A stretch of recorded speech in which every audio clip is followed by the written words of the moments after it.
أهلا وسهلا بالجمهور الكريم في بغداد وفي العالم. Herkese hoş geldiniz. Welcome and thank you for tuning in for those joining us from here at Cornell and from all around the world. My name is Mustafa Minawi and I'm the Director of Critical Ottoman and Post-Ottoman Studies Initiative here at the Einaudi Center. And I'm also an Associate Professor of History at Cornell University. Before I start, I would like to acknowledge that Critical Ottoman and Post-Ottoman Studies, or CO+POS, is part of the Einaudi Center, which is of course part of Cornell University in Ithaca, New York, where I'm talking to you right now. Cornell University is located on the traditional homelands of the Gayoko'ono Nation, or the Cayuga Nation. The Gayoko'ono Nation are members of an alliance of 6 sovereign nations with a historic and contemporary presence on this land. The Confederacy precedes the establishment of Cornell University, New York State, and the United States of America. We acknowledge the painful history of the Gayoko'ono dispossession and honor the ongoing connection to these lands and these waters. A little bit about Critical Ottoman and Post-Ottoman Studies, or CO+POS. The mission of Critical Ottoman and Post-Ottoman Studies is to feature the latest in research from around the world about Southwest Asia, North Africa, and Southeast Europe, and their connections to the wider region. The goal is to establish Cornell as the hub for innovative and critical studies, which challenge traditional understandings of this part of the world. From the study of the history of various parts of the Ottoman Empire to critical policy analysis of contemporary regions, such as today's talk, we aim to give a platform for scholars, artists, activists, and practitioners with new and rarely discussed approaches to the study of this dynamic region, which lies at the center of the Afro-Eurasian continent. Today's event is part of a series titled From the Inside Out, in which we feature scholars who live and work in a country in the region, using their research and disciplinary angle to give us their perspective on the country from the inside out, unfiltered and raw. In today's event, we focus on Iraq. Our next event, however, will focus, which will be on November 12th, our next event, which will happen on November 12th, will focus, as the screen shows, will focus on Armenia, followed by Iran towards the end of November. We will also be featuring scholars that are doing cutting-edge research, pushing the study of the field beyond the traditional paradigms in short videos we call 5 in 15, which is 5 questions we ask them in 15 minutes, to be posted on our website. So please stay tuned and sign up for our social media, so Instagram, Twitter, Facebook, or Meta now, and also the newsletter. Much more to come also next semester. Now I would like to thank Pamela Hampton and Courtney Sopp, without whom the organization of this event could not have been possible. I also would like to thank the Mary Einaudi Center for International Studies for their steadfast support of CO+POS. Before I turn to our speakers today, who are Professor Mohammed Qasim Al-Ani and Professor Sabah Sami Al-Ali from Nahrain University in Baghdad, I would like to mention that part of this talk will be translated or interpreted by a professional interpreter, Mr. Haidar Ahmed, who is joining us today from Cairo, who will jump in when needed, and he will also interpret almost every single question in the Q&A period, Arabic, English, English, Arabic. You can type your questions into the Q&A tab below, in Arabic, Turkish, or English, of course, and we will do our best to get to it whenever we can, because it's going to be a short Q&A period this time, because there's an interpretation time lag. We are also very lucky to have Professor Esra Akjan as the moderator. Professor Akjan is a member of the CO+POS Steering Committee. She's also the Michael McCarthy Professor in the Department of Architecture at Cornell University. Her research on modern and contemporary architecture and urbanism foregrounds the intertwined histories of Europe and West Asia, and offers new ways to understand architecture's role in global, social, and environmental justice. Professor Akcan received many prestigious awards and fellowships, way too many for me to actually count here. But I'm going to talk about her books. She published several books, including Landfill Istanbul, 12 Scenarios for a Global City from 2004, Architecture in Translation, Germany, Turkey, and Modern House from 2012, Turkey, Modern Architectures in History, which she co-authored with Professor Bozdoğan from 2012, Open Architecture, Migration, Citizenship, and Urban Renewal of Berlin-Kreuzberg by IBA 1984-87, which came out in 2018, and Building in Exile, Bruno Todt in Turkey, which she co-authored with Bernd Nicolai in 2012.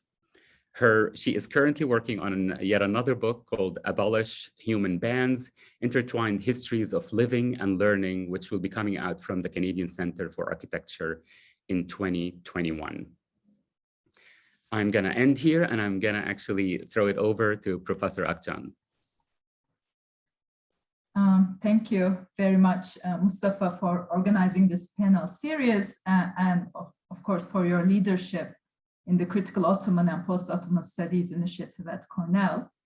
I'm very honored to be moderating this panel today with two of my beloved colleagues in architecture and city planning who are teaching at the Nahrain University in Baghdad. Before introducing today's speakers, let me say a few words about our own situatedness in organizing this panel in the United States and at Cornell University, which was part of a recent controversy on looted artifacts from Iraq. No event has given democracy a worse name than the US-led invasion of Iraq in 2003, with the pretext of bringing democracy to Iraq. This conflict was yet another episode in the perpetual cycles of war, sanction, and civil war in Iraq since 1980, with Iran, Kuwait, US-led countries, and ISIS, from which the citizens of the country are still recovering. In recent history, Iraq has been one of the 7 countries subject to President Donald Trump's Muslim ban that prohibited Iraqi citizens from entering US soil, as if the US had no responsibility for the conflicts in Iraq. Ample evidence has exposed how Western powers waged an unjust war against Iraq by not telling the truth about its non-existing weapons of mass destruction. However, this realization has not resulted in a sincere acceptance of accountability, either for the violence or the continuing struggles in post-conflict healing. Scholars have suggested different types of greed as reasons behind this war, such as oil revenue control, war capitalism, or disaster capitalism. Whatever the real greed, the war was sold to the world as a democratizing and rescue effort, but it had devastating consequences on the architectural and cultural heritage of the land, not to mention those living there. There are other reasons why we chose to focus on architecture and urbanism in today's panel, organized by the Critical Ottoman and Post-Ottoman Studies in a university situated in the United States.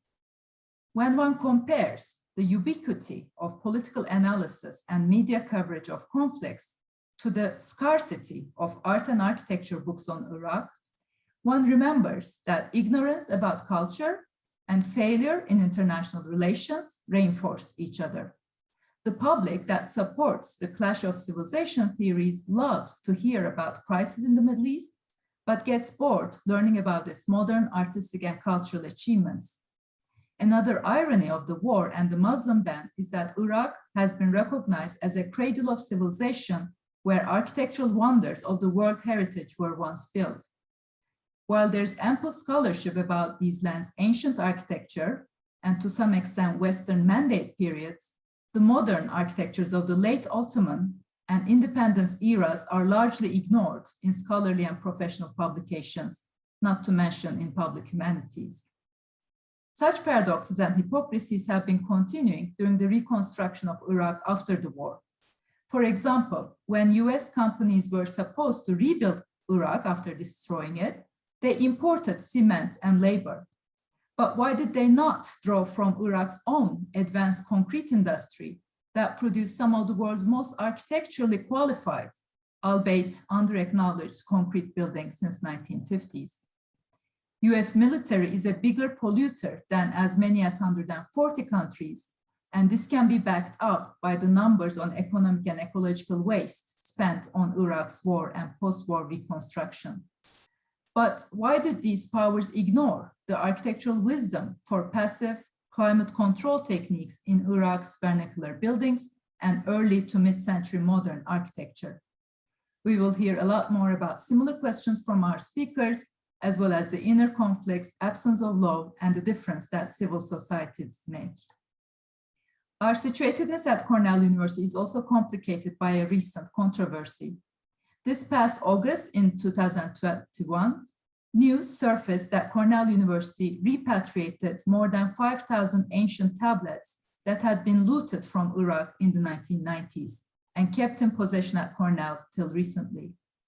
While this panel is not on this particular case of repatriation and restitution, I hope it nonetheless reminds us of our institutions' accountability in violations of cultural heritage and their reparations. Today's panel is therefore a listening session where I hope we in the audience, the listeners, will have the opportunity to hear two first-hand accounts about what it meant to live through a long war and its aftermath as an architect and cultural heritage specialist in Baghdad. Above all, I thank our speakers for agreeing to share their knowledge, ideas, and experiences with us. And let me now introduce our first speaker. So our first speaker is Dr. Mohammed Qasim Abdul Ghafoor Al-Ani. He's assistant professor at the Department of Architecture in Nahrain University in Iraq. He got his Ph.D. degree in architecture and urban design from the University of Baghdad in 2011. His fields of interest are theories of urban design, strategies of urban renewal, and preservation of cultural heritage. He's a member in ICOMOS, the International Council on Monuments and Sites, as well as the International Society of City and Regional Planners. And Mehdi Ahmed will be interpreting his talk. Thank you so much. Go ahead, Dr. Mohammed. Thank you. إليك دكتور محمد، بإمكانك أن تتحدث الآن. شكرا جزيلا بروفيسور إسراء، والشكر موصول لدكتور مصطفى وباميلا وجميع الزملاء العاملين. Thank you, Professor Ezra, and thank you as well to Dr. Mustafa and to all the colleagues who helped to make this the way it is right now. Thank you. العراق من الداخل نحو الخارج. So, our today's topic, it's about Iraq from the inside out. عنوان البرزنتيشن العرض لهذا اليوم انظر ماذا فعل الخارج عندما دمر الأنظمة الحضارية للداخل. So as it clearly appears, the title or the subject of my presentation today, it says, look what happened when the outside destroyed the city, or the inside in Iraq. Next. Next, excuse me. Next slide, please. تعمل الأنظمة الحضارية للمدن من خلال التفاعل ما بين عدة أنظمة لتكامل الحياة البشرية للإنسان. As you can see, or as we know, that systems in a city or the human life in a city, they function according to the interaction and the integration between many systems. وعندما يظهر أي تأثير خارجي عنيف سيؤدي إلى تدمير هذه الأنظمة، أو على الأقل ضرب الحدود والعلاقات اللي تربطها فيما بينها.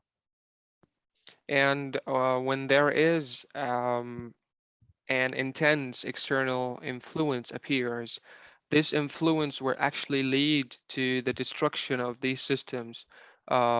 And also, I believe it's going to destroy or to abolish the relationship or the boundary of the integration.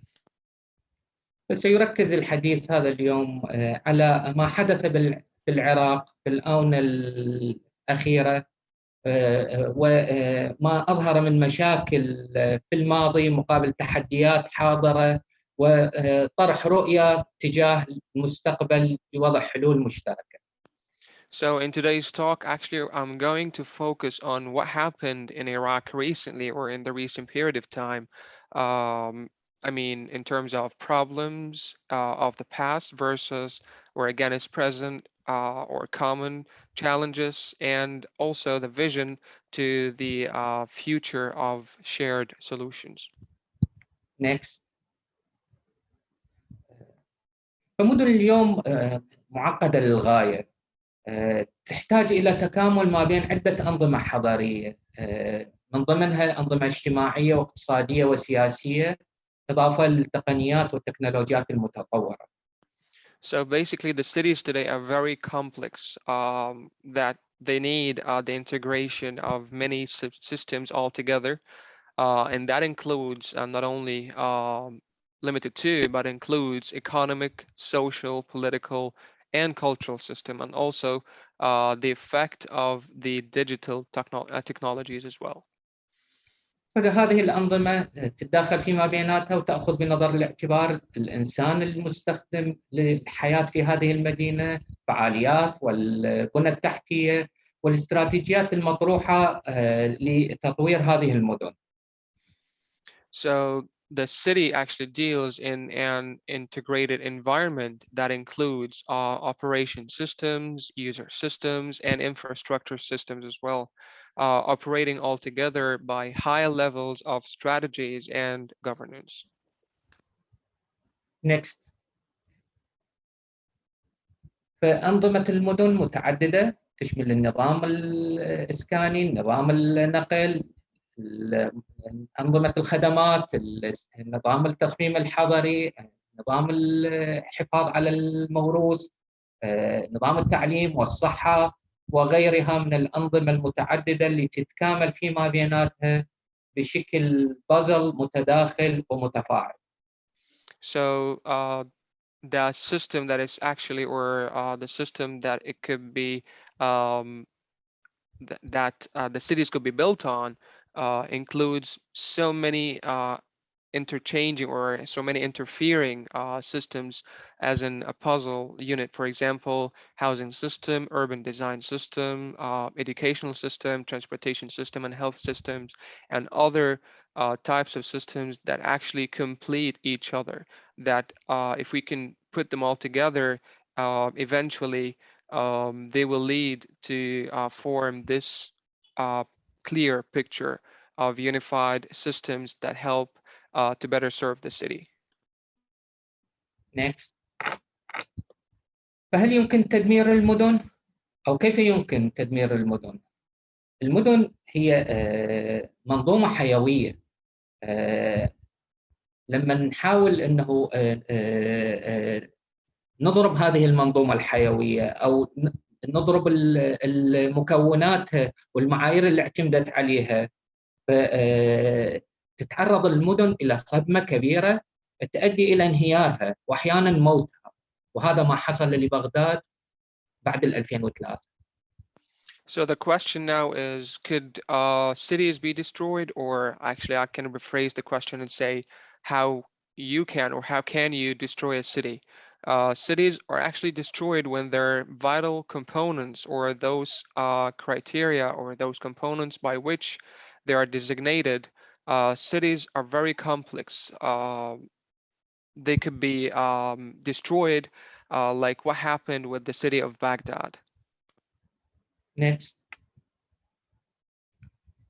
فالوضع الحالي للعراق تأثر كثيرا بسبب عدة عوامل، من ضمنها قوى الحرب والإرهاب، قوى العولمة والتحديث، الضعف اللي يصير في عندنا في مفاصل في الخبرة العملية، عدم السيطرة على الاستثمار والفساد، والتجاهل، الجهل، والضعف المعرفة العلمية.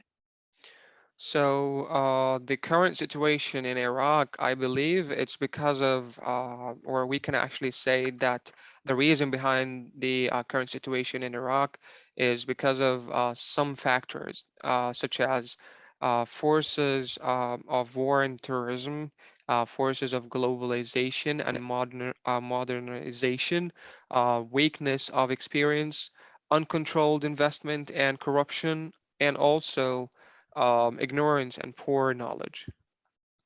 Next. فالأنظمة الحضارية اللي تشكل لنا المدينة صح حدث بها تدمير كبير، وفقدت نهوضها وتداخلها فيما بيناتها والعلاقات اللي تجمع فيما بيناتها، فأصبح إن كان خلل في نظام واحد أثر على بقية الأنظمة، وبالتالي حدث تداعي فيما بيناتها. So the systems that actually compose, or that when they are put together all together, when they're all together put to compose a city, when one of them is actually destroyed, or when it's falling down, or when it's falling apart, it actually leads to the chain effect, like the other systems would follow the first one that started to fall apart, and the rest of the systems were start to fall apart one after one, and that is going to lead eventually to the destruction of the city, because of the city, as we mentioned earlier, is built on as I mentioned in the very beginning, it's built on several types of systems. When one of those systems is down, and actually it's not only one of them is going to be down, it's going to be one, and it's going to be taking the others with them down. So when that happens, that leads eventually to the destruction of that city. Next. فنقدر نشوف هسه العلاقة ما بين صورة بغداد في الماضي وصورتها في الحاضر. أحد الصورة على اليسار لساحة مهمة من ساحات بغداد، حافظ القاضي.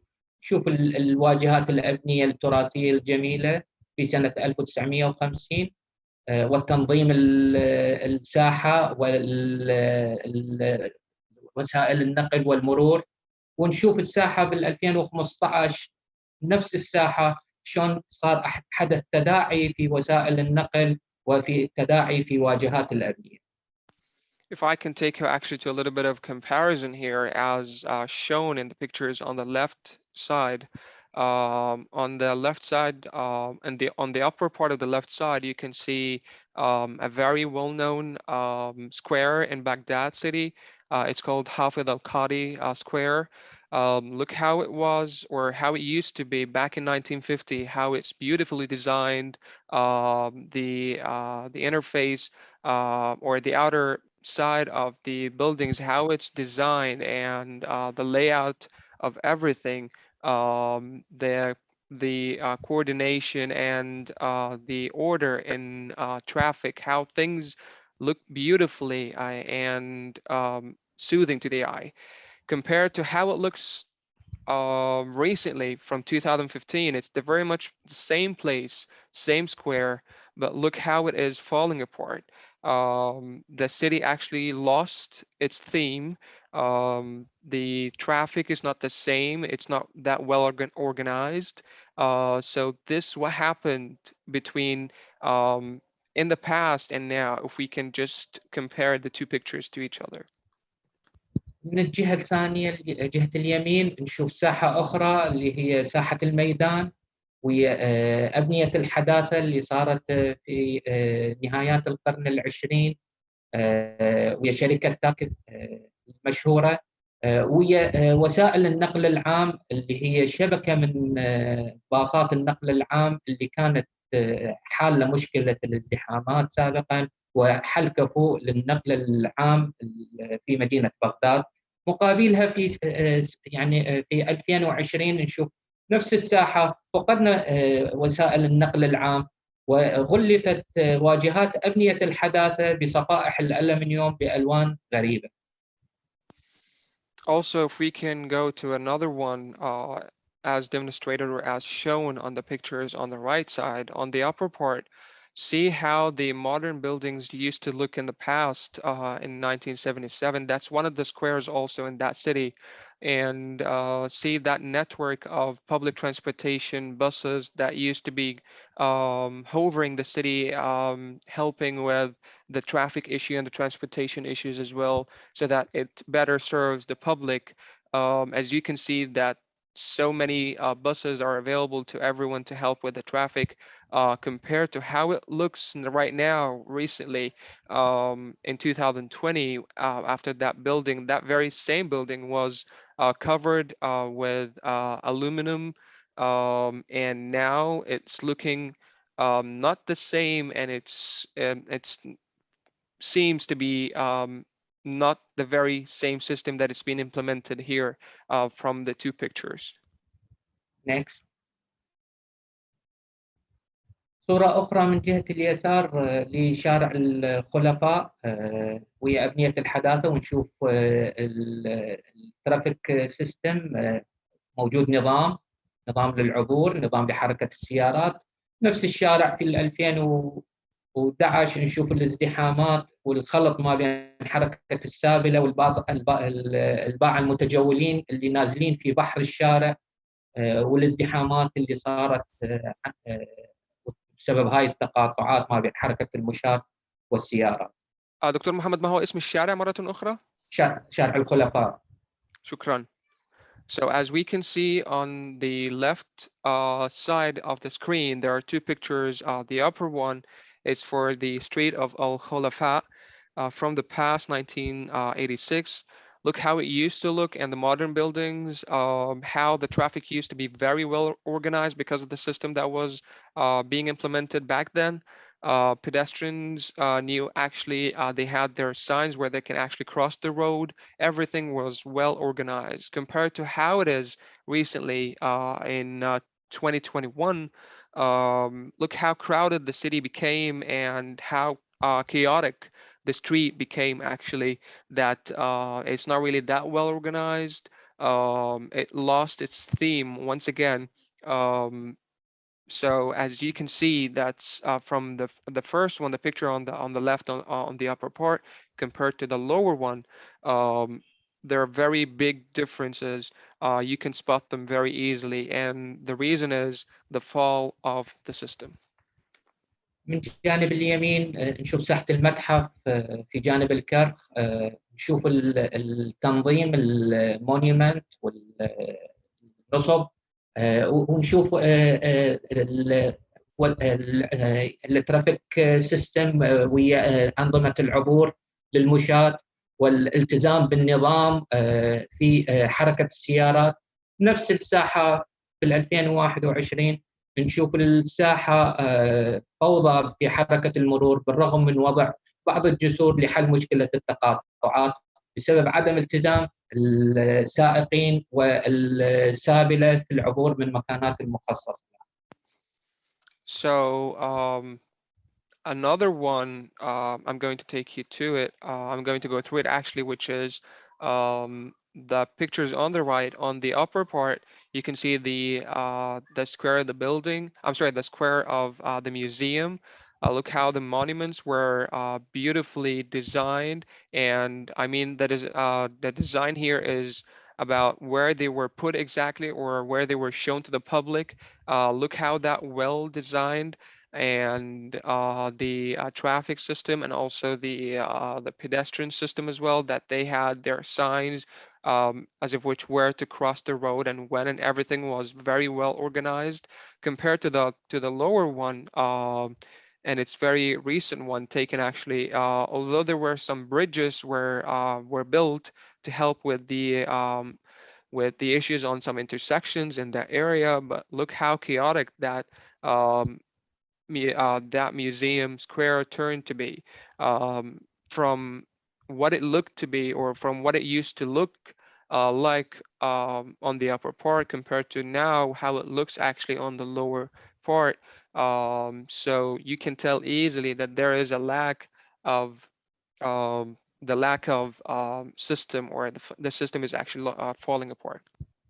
Next.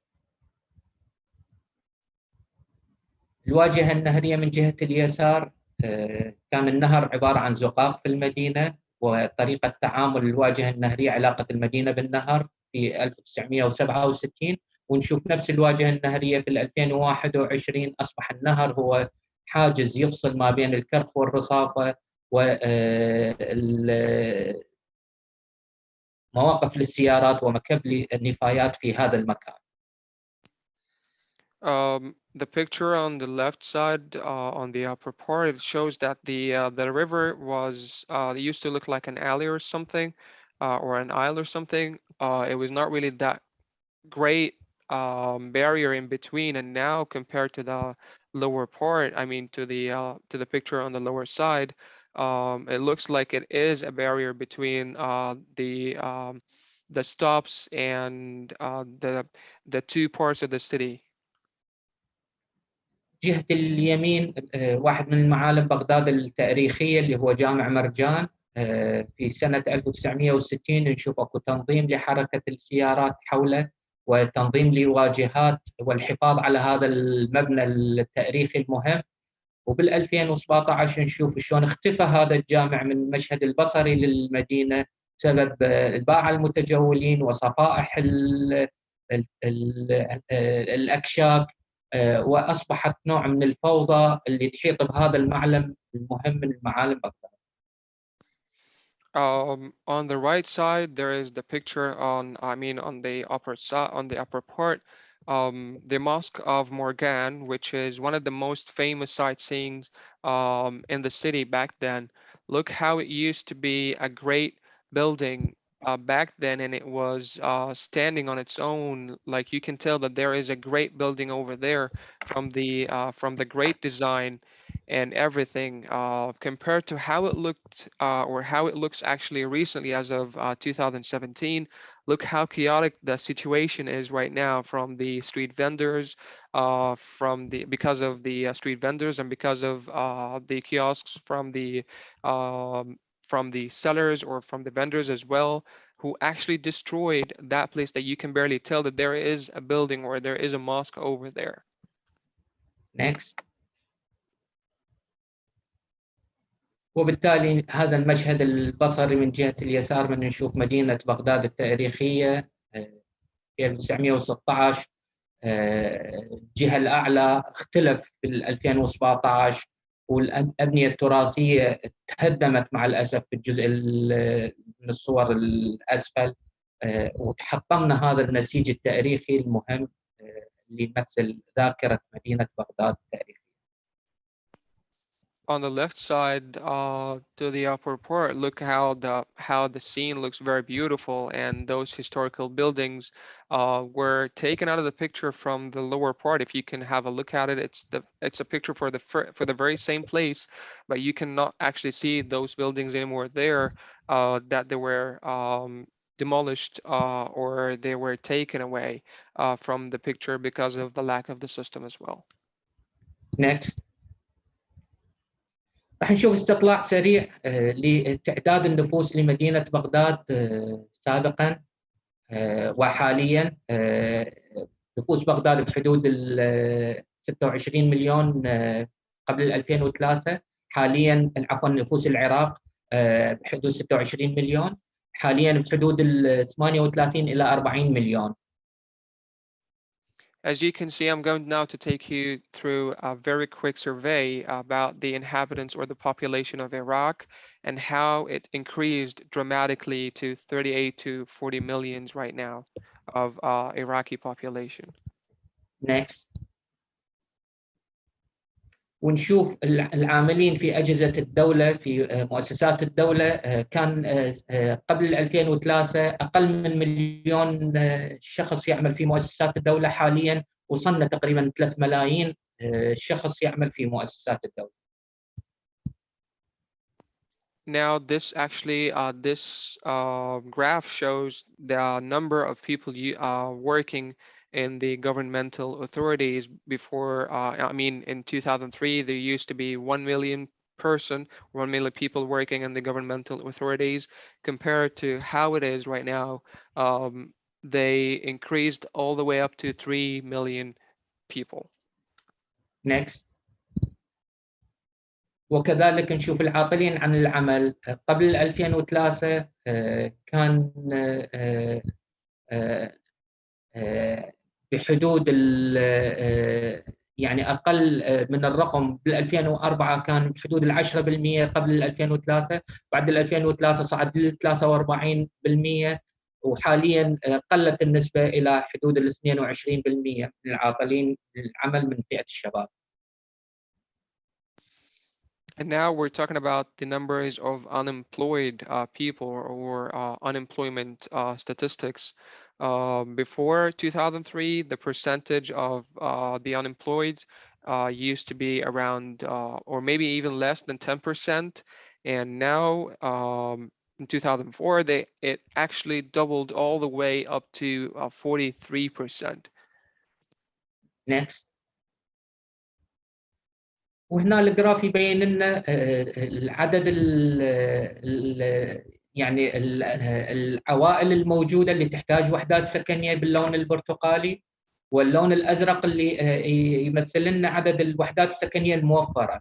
نشوف الرقم قفز عندنا بعد 2003 مع وجود تنامي في عدد العوائل اللي تحتاج وحدات سكنية، ولا زال نظام الإسكان لا يلبي هذه الزيادة. So from this graph, we can see a very great gap between the two colors, the blue one and the orange one. The orange one represents the number of family needing housing properties, and the blue one represents the actual number of properties offered to the people. As you can see, the great gap right now, it speaks of itself. Next. ومن هذا المؤشر انه اكو عندنا تنامي في عدد العوائل اللي تحتاج سكن. نجي نشوف عدد اجازات البناء اللي المرخصه عند الدوله. يعني قبل 2003 كان بحدود يعني تصل الى 80,000 اجازه بناء في السنه. بعد 2003 بدا التناقص اعداد اجازات البناء الرسميه في مؤسسات الدولة، وصلنا إلى حدود 21,000 إجازة بناء في السنوات الأخيرة. فمعناها هنا أقول كثير من الناس قامت تبني خارج إطار نظام البناء المسموح به في الدولة، واللي إن شاء الله زميلتي الدكتورة صباح راح تتكلم بهذا الموضوع بتفاصيل أكثر. And these statistics actually speak about the number of licensed properties or the licenses given from the government or issued by the government to the public so that they can build properties.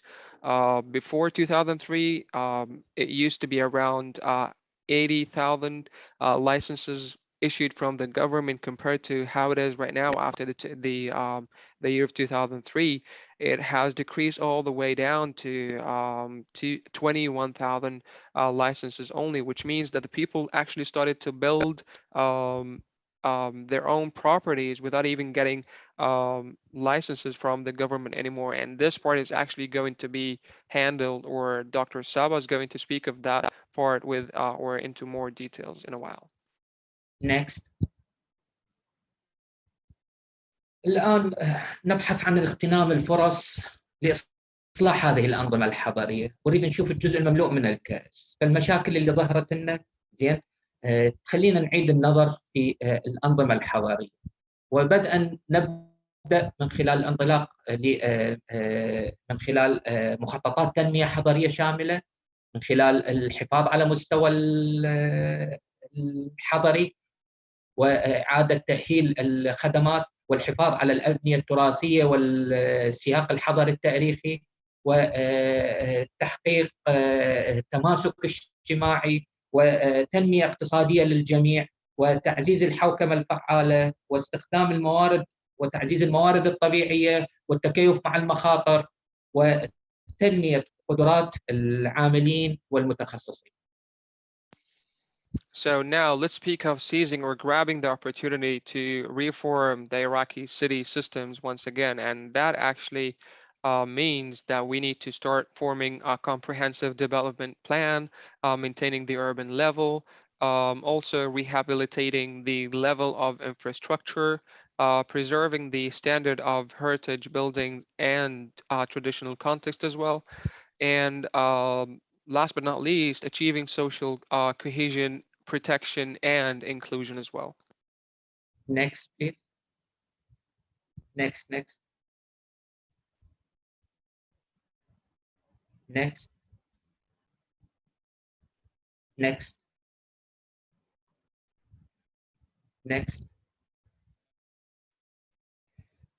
في الأخير وشكرا لاستماعكم.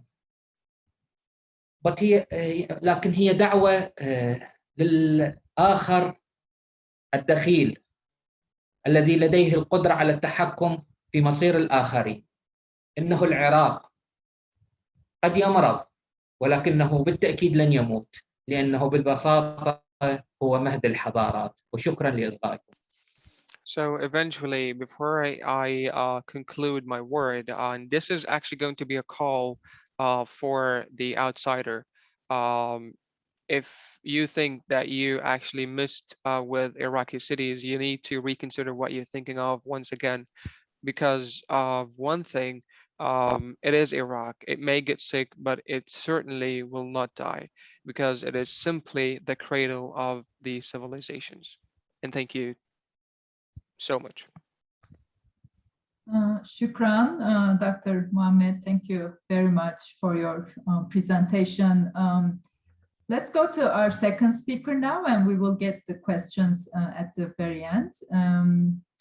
Our second speaker is Dr. Sabah Sami Al-Ani, who's an assistant professor at the Department of Architecture at Nahrain University in Iraq.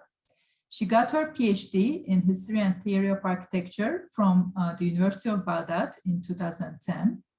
Her fields of interest are history of architecture, local architectural heritage, and urban history. Dr. Sabah Sami, please go ahead. Shall I start?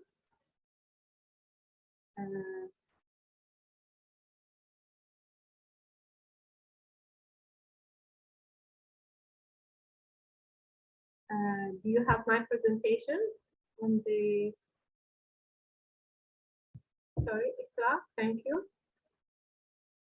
Do you have my presentation? Yes, we see it, but we don't see the presenter view.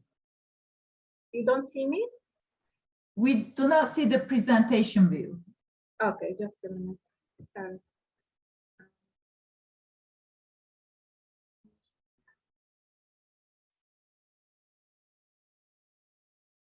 What about now? It's still the same. Yes, now it's good. Okay. Right, yes. Okay. Thank you, Isra. Thank you. Good day to you all. Sorry.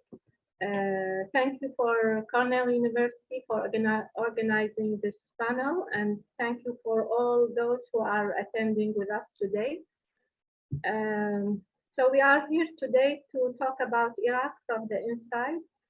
What is the situation after these years of change led by the United States? A simple and direct answer would be change was inevitable. But actually, what happened was an invasion and a dismantling of the state and its institution. How did that affect our lives? It is not new to say that the alternative that replaced the previous state has not been able until now to manage the country in a way that gives Iraqis confidence in the future. The manifestations of this shortcoming are evident, and the extracts provided by Dr. Mohammed just before me illustrate a general scene. But I choose to speak on a topic that is more specific, that is the transformation of the built environment, which reflects the dismantling of several systems together. I have lived in Baghdad since my birth and witnessed its transformations in times of prosperity and in the conditions of hardship. What concerns me in particular is the ongoing transformation that is the result of the residents' lack of commitment to the building laws and regulations, which control the city shape and its urban identity, and the indications that this phenomenon reveals, especially that it has worsened and become very common. A city is considered as a living organism that is constantly changing and growing. Its built environment acquires identity and imprint throughout time. On the other hand, maintaining and controlling this identity comes with the help of building laws, legislation, regulations, and instructions. And through the power of the state and its institutions, these controls are ensured and enforced. Around the world, the recognition of the identity of the city and the maintaining or even strengthening of this identity is the responsibility of the decision makers in a hierarchy that starts from the top, represented by the top leaders, to the broad bottom base of the lower authorities, such as local municipal councils that are responsible for specific sectors in the city. For example, here, the city of Washington has its reputation as a green and walkable city. This identity is protected by legislations passed by the Congress since 1870. This is the case in cities that enjoy peace and stability, even if their economies are not as strong as the case in the US. Iraq has been known for a long time with instability. In its modern era, specifically during the 35 years of Saddam's rule, Iraq fought 3 wars. Nevertheless, the central authority of that government was stable, and therefore laws and legislations were respected and controlled, so rare cases of violation are registered. Residential areas had distinctive characters, whether they are poor areas, middle class, or even rich. Since 2013, the instability has taken on another form. After 18 years of change, the new state had not yet reached to a mature or empowered form that would lead the country at a steady pace to a clear and safe, and dignified future. There are shortcomings on the part of the decision makers, and there is a great defect in the understanding of the problems and their treatment. These problems took many forms, the first of which is the collapsed economy, then the period of sectarian conflict and terrorism, which drained more resources. These problems resulted in pressure on the city, as they led many people to change homes and search refuge to more stable cities and safer areas. It is natural that many manifestations appear in the city as consequences of these pressures. We can point at the emergence of slums, for example, which are built as temporary, and then years pass by and they last where they are. These slums are not in our focus here, as they appear in many cities of the world, and they are what the poor people resort to when adequate housing is not available.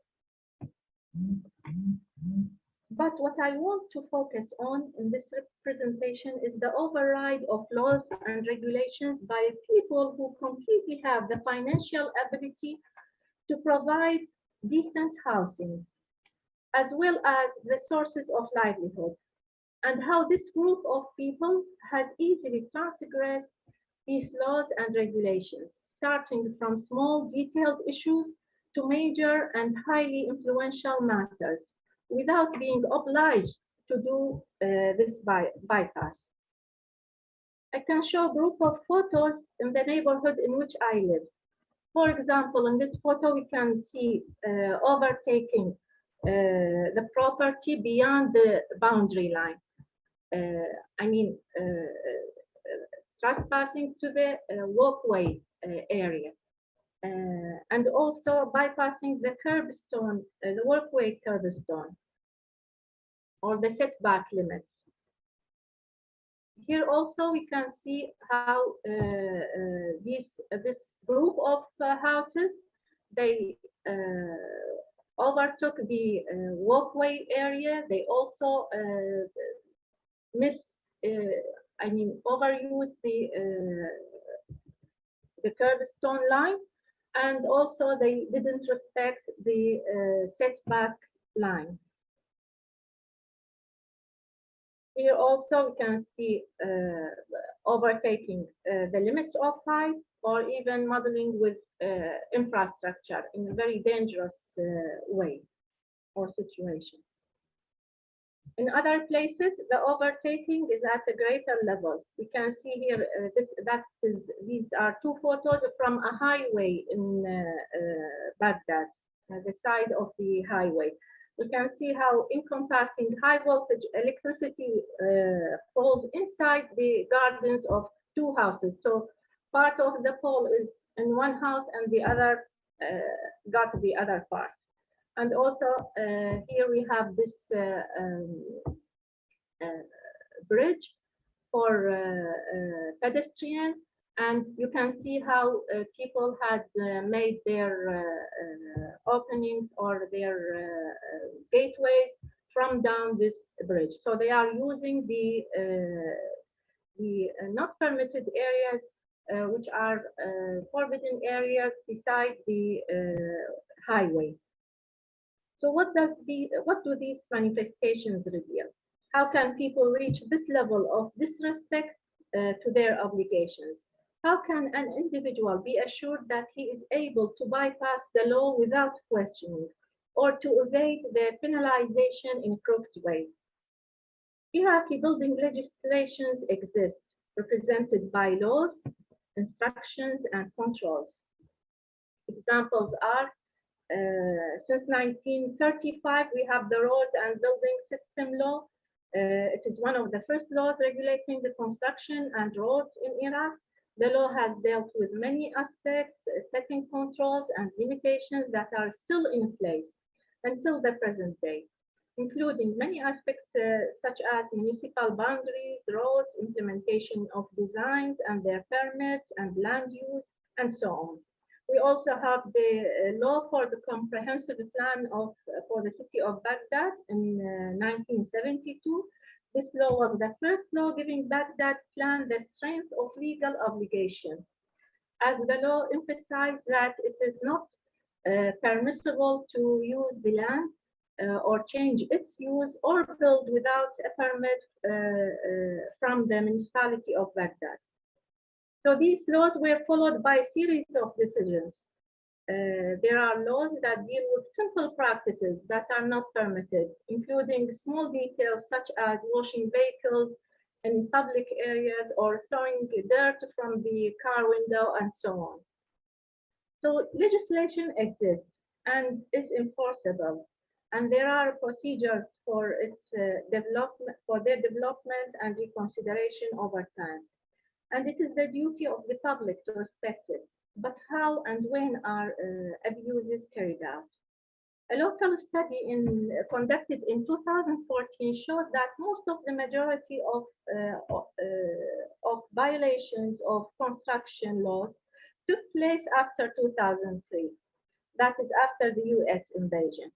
And also this study indicated that a high percentage of violators as well as workers in municipalities are familiar with these laws, so they are not ignorant about it. So this could be due to several contributing factors. I would like to stress here that the most important of these factors lies in the responsible authorities themselves. When they are weak and unable to impose their instructions and regulations. And this is a serious problem that is very likely to happen. But what is more serious and dangerous is that when the authority has a strong management body, but this strength is badly directed. So it does not care about imposing instructions and does not put them in the priorities of its tasks, but rather turn the head away and choose not to see. And what was done regarding such abuses? A brief campaign of removal and demolition that lasted for a few days in a few areas in the 2 months preceding the parliamentary elections. And the photos show such actions of removal, but these were these did not continue and did not go, right to the solution of the problem. What I would like to point out in summary is that the law is not the ruler in the country. And after 18 years of invasion, sovereignty is still not for the law. And it is no secret that many issues and societal problems are resolved in clan councils, far from the state and from the law. This takes us back to the issues of dismantling the systems of which Dr. Mohammed spoke before me. These abuses of the urban environment represent a mirror reflecting the collapse of the system of legislation and its implementation. However, the picture may not be so completely bleak. There are efforts by some institutions for the purpose of putting things back in perspective. For example, the Ministry of Housing and Reconstruction has made great efforts to issue Iraqi codes of construction and of the beauty of the city, written and revised by specialized university professors.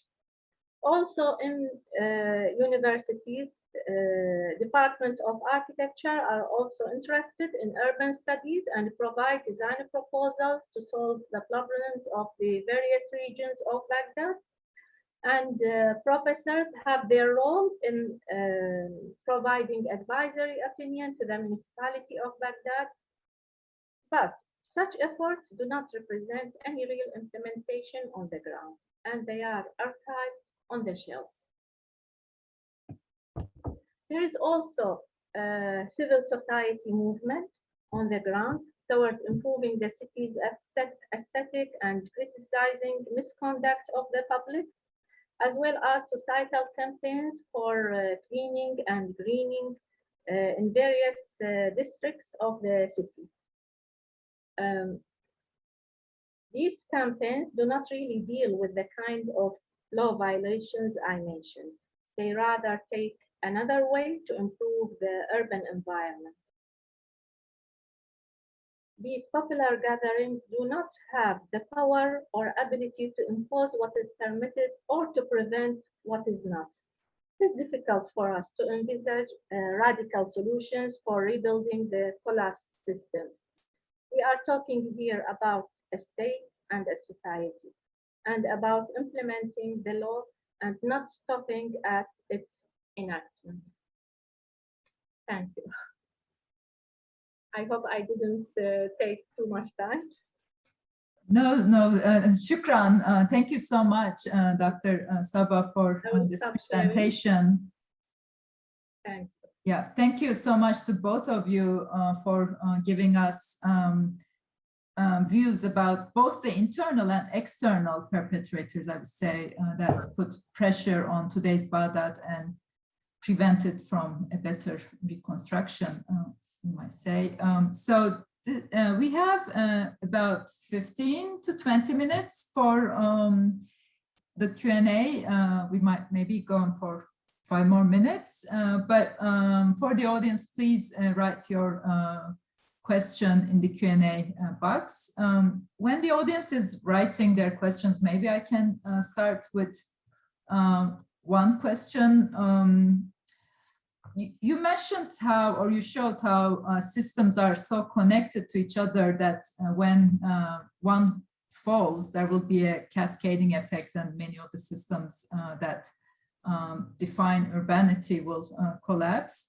So I was wondering, you're also 2 university professors, and one of the common critiques or common observations is that the university systems also was very much badly hit during these times of war and conflict.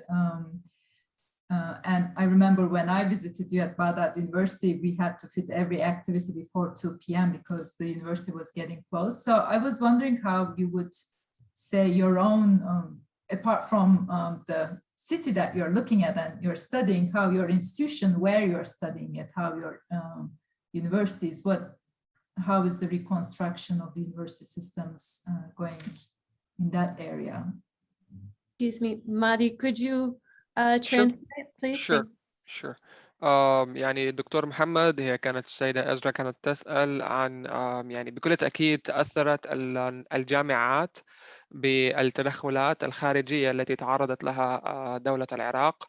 لذلك يعني هي أيضا ذكرت أنها عندما كانت هناك في جامعة بغداد تتذكر أنهم كان يتوجب عليهم أن يقوموا أو ينهوا كل الأنشطة الموجودة لديهم قبل الساعة 2 ظهرا حتى أو نظرا لغلق الجامعة في ذلك الموعد. لذلك يعني هو السؤال موجه للدكاترة الدكتور أو البروفيسور محمد والبروفيسور السيدة صبا السيد مصطفى أيضا.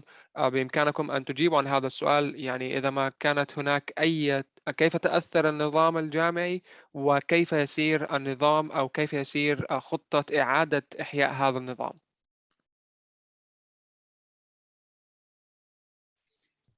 إذا سمحت لي أستاذ مهدي، بروفيسورة إسراء جاوب.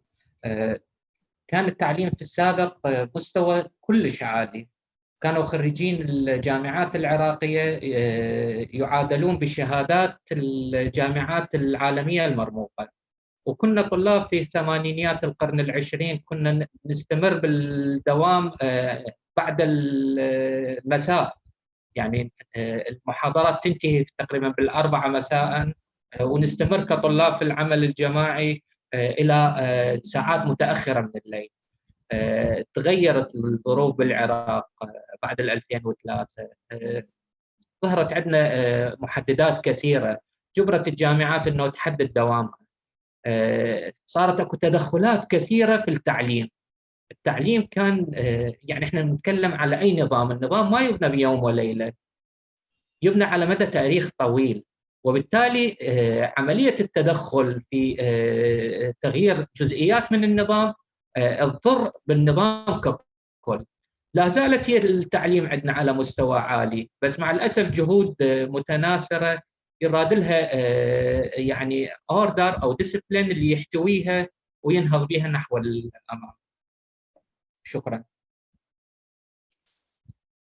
So for sure, education system in the past was very high.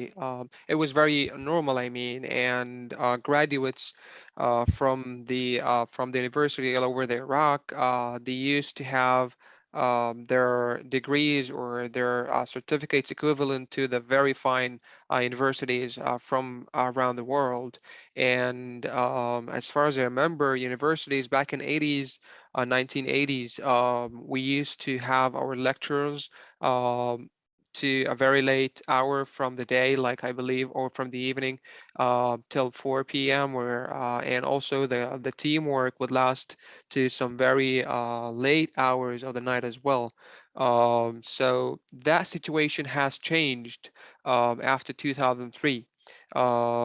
There has been so many changes that this system was exposed to, and there are so many efforts right now to fight back these changes so that we can put that system back on track. And hopefully those fighting back processes, they have a bit of discipline or order so that we can actually put it back on track. We can put that educational system back on track to be how it used to be. And actually it is still the educational or the quality of the education itself, it's still of a good quality, but still we need that system once again put in place.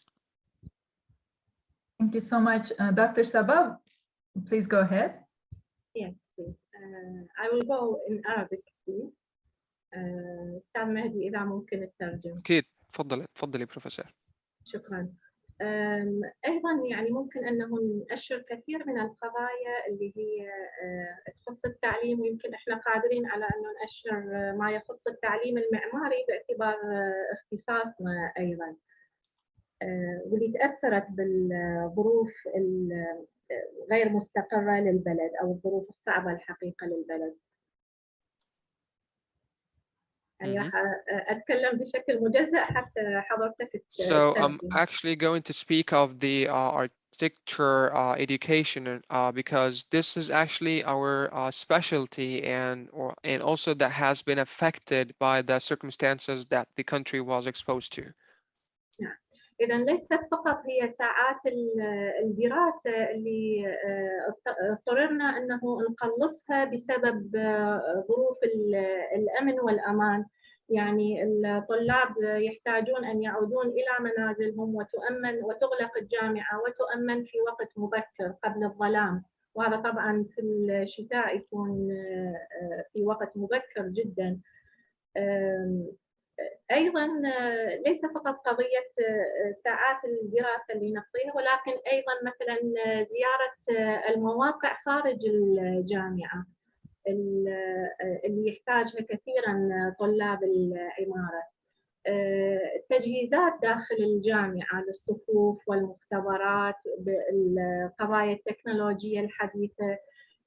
عادة التخصيص المالي اللي يخص التعليم العالي يعني خلينا نقدر نقول متواضع قياسا الى التخصيصات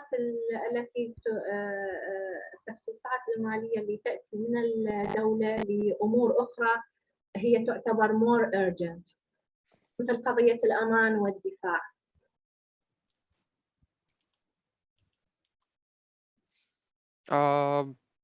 So I'm going actually to talk about not only the case of how many hours that the lectures or the education would last for, not to mention that because that has been already covered by Dr.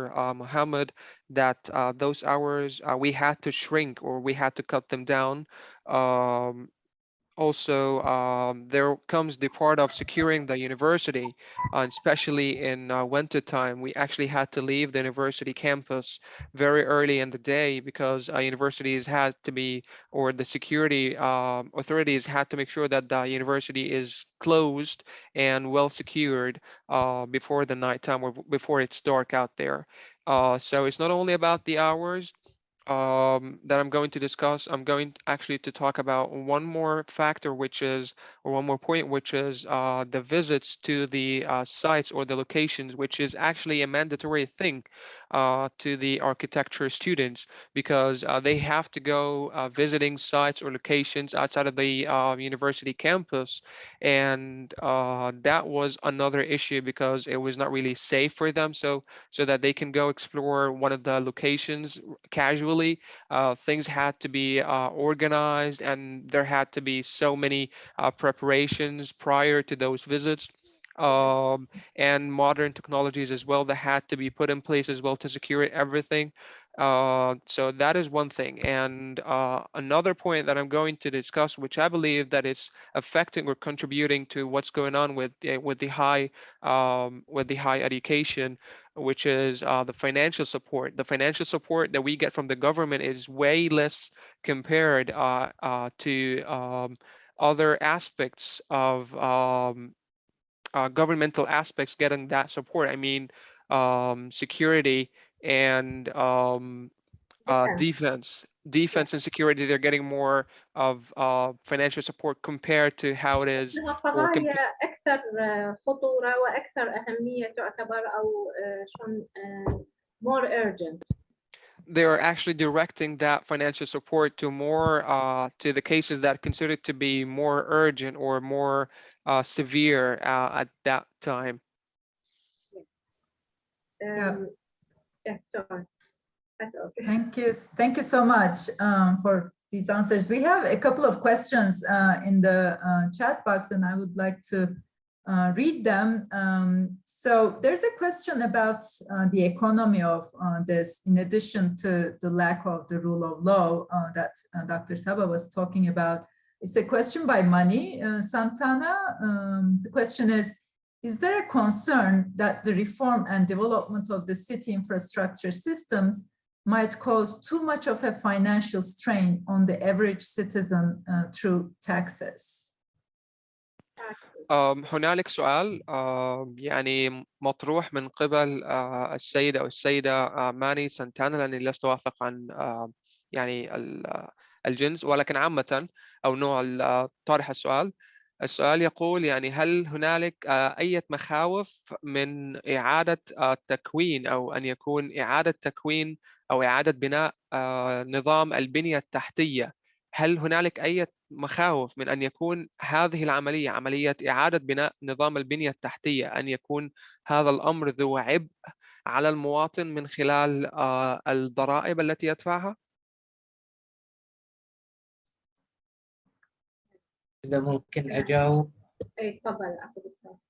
إيه شكرا دكتور صبا. البنى التحتية دائما تأخذ وقت كبير وموارد مالية كبيرة.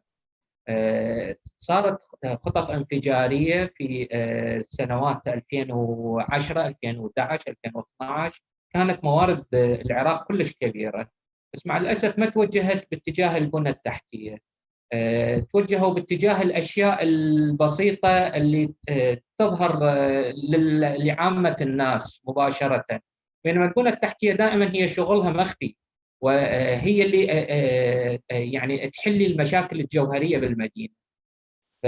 مع الأسف ما استخدمت الموارد بصورة صحيحة في حل هذه المشاكل، وكذلك اكو مشكلة الفساد اللي أموال كثيرة طائلة على مشاريع راحت اختفت مع الأسف وما لمسناها على أرض الواقع.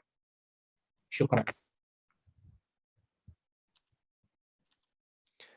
So I'm going to actually answer that question if Dr. Sabah allows me. So that infrastructure reformation, it is a process, and that process, it takes a lot of time and also a lot of money or financial resources as well.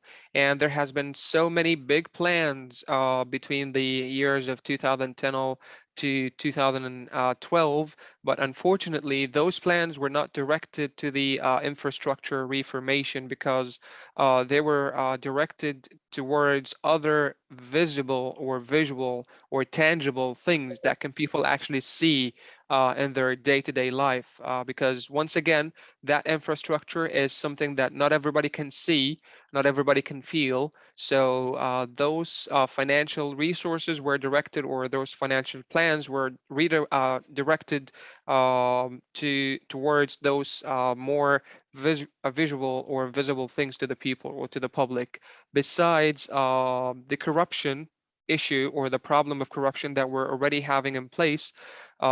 There is a lot of money that was completely gone, and we haven't seen, or we didn't even know where did that go, and we didn't feel it or touch it ourselves.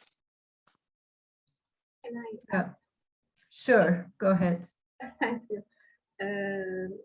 أيضا أستاذ مهدي إذا ممكن الترجم، السؤال كان حول مسألة الضرائب التي ممكن أنه توضع على كاهل المواطن. الحقيقة يعني مثل ما تفضل دكتور محمد، مسألة الانفراستراكشر تأخذ يعني حتى تتصلح تحتاج إلى موارد كبيرة جدا.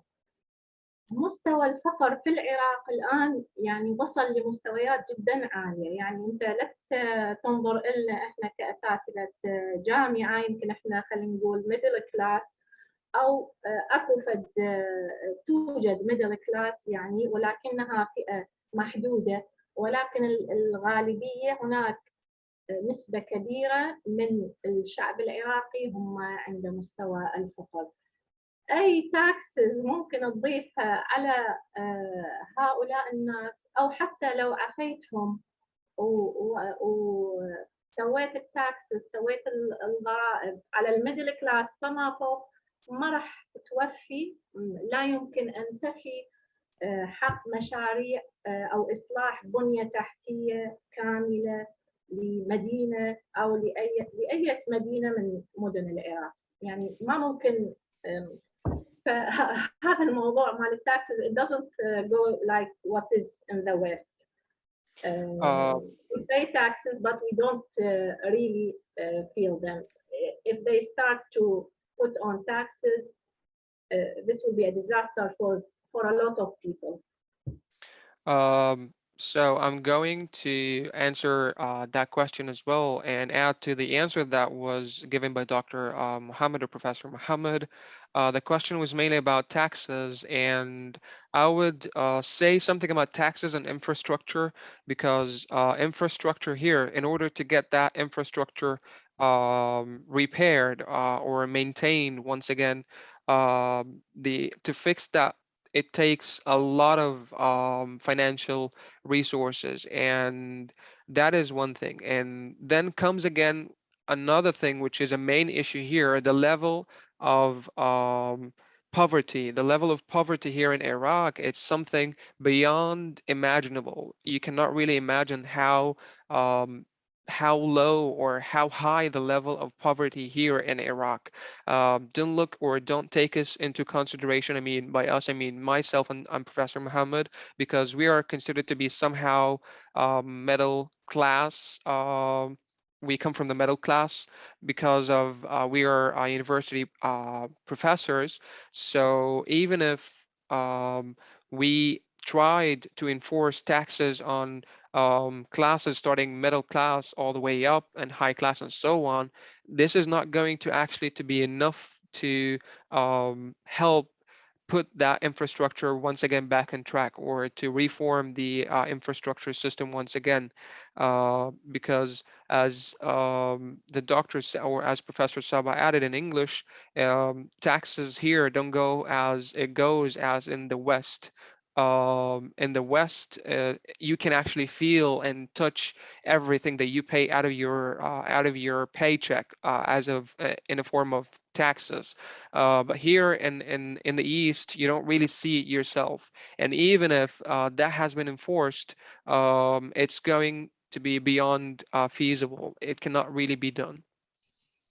Yes, thank you very much for these answers. There were two questions about the university system, about interdisciplinarity, and another question about the taxes. So I'm, given that we are almost approaching the end, I'm hoping those questions are somewhat answered. Please, Professor Esra, if you mind, Professor Madeleine Simon attend this event now, and she put some questions.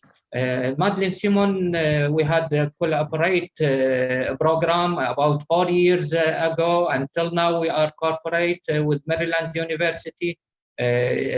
She had the knowledge about the learning system in Nahrain University, and she can put the points about the level of our students and the graduation. If you mind, take their question in your...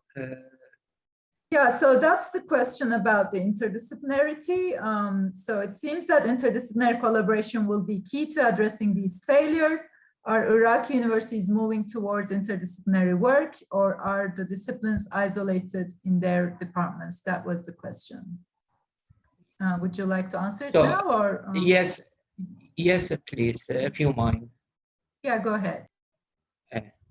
شكرا بروفيسورة مادلين، جهودكم في جامعة ميريلاند كبيرة في تطوير العمل المعماري طلابنا اللي استفادوا كثيرا من الخبرات الدولية. ويعني شفتوا انه موضوع العمارة والتصميم الحضري متداخل مع أنظمة متعددة. علمنا طلابنا انه شلون يشتغلون صح، بس احنا بدنا نخرجهم مع الاسف ماكو الجهات اللي تتبنى الطروحات الفكريه وتحاول تطبقها على ارض الواقع. نتمنى انه هذا التعاون ويا المؤسسات العلميه ترتقي. دكتور محمد، عفوا، يعني صوت حضرتك ابتدأ في ان يكون غير مستقر، ممكن ان تعيد كلامك مره ثانيه؟ I asked the gentleman just to repeat what he said because he sounded a little bit staticky. Thank you. شكرا دكتورة مادلين.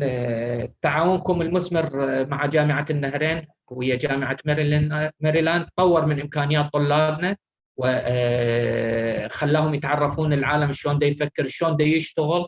مع الأسف هذه الجهود اللي دا نبنيها عند طلابنا المعماريين وخريجين وطلاب الدراسات العليا من دا نخرجهم دا يروحون لأرض العمل مدى يلقون الأرض المهيئة أنه تنفذ وتطبق هاي الأفكار والطروحات في تداخل الأنظمة الحضرية فيما بيناتها، في وضع تصميم حضري لمشاريع فقط على أرض الواقع دا يكتفون بأبنية منفردة بمعزل عن خلق بيئة حضرية قابلة لعيش الإنسان. نتمنى من الجهود جامعة ماريلاند المستمرين، صار لنا في حدود ال5 سنوات نتعاون وياهم ومشكورين على هذا البرنامج، انه يقيمون تجربة امكانيات طلابنا ويشوفون الوسائل المتاحة لنقل الافكار الى واقع تطبيقي. شار الدكتورة صبا الى موضوع مهم هي المختبرات اللي يعني نعاني انه لما نتحول من الجانب النظري الى التطبيقي قلة المختبرات، قلة الجوانب التطبيقية الفعلية على أرض الواقع. وشكرا. So thank you very much, Professor Madeline, to your efforts and the University of Maryland to improve and enhance the architecture work. And I'd like to extend my thanks to the efforts that you guys have been putting on over there in Maryland University, because I can actually tell and see that our students they have benefited from your efforts, and I also wanted to talk about something related to the students. The students actually, they have a bit of a gap between the theoretical part and the practical part. So this gap is basically based on the theoretical studies, and when they go to the field out there to apply what they learned theoretically. So they are having an issue of getting their chances so that they can actually go ahead and create or do as they learned.